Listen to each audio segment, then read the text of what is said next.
Қайырлы күн, құрметті оқырмандар. Бүгінгі Ай жәдігері жобасының басты кейіпкері публицист, жазушы Дмитрий Васильевич Оскиннің күнделігі. Биыл ақынға 95 жыл толып отыр. Бұл күнделік жай ғана сарғайған парақтары мен қисық жазуы бар дәптер емес. Бұл уақыт капсуласы іспетті.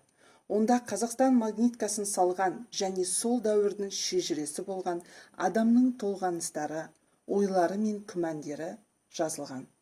Дмитрий Васильевич Оскин 1930 жылы Рязань облысының Клепиков ауданына қарасты Траново ауылында дүниеге келген. 1959 жылы Қазақстан магниткасын құруға келіп, осы өңірде мәңгілікке қалды. Сол кезде құрылысшы болып жұмыс істей жүріп, ол күнделігін жазуды тоқтатпады.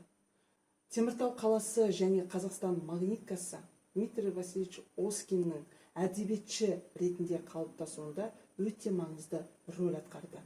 1972 жылы ол Қазметаллург трестіне қарасты Строитель газетінде тілші болып қызмет етті. Журналистік қырағылық, өзгенің қайғысына бейжай қарамау ақын мінезінің басты ерекшеліктері еді. Ақынның кітаптары ол тек қана көркем әдебиет ретінде ғана емес, және де өте құнды, деректі мәліметтер ретінде де қолданылады.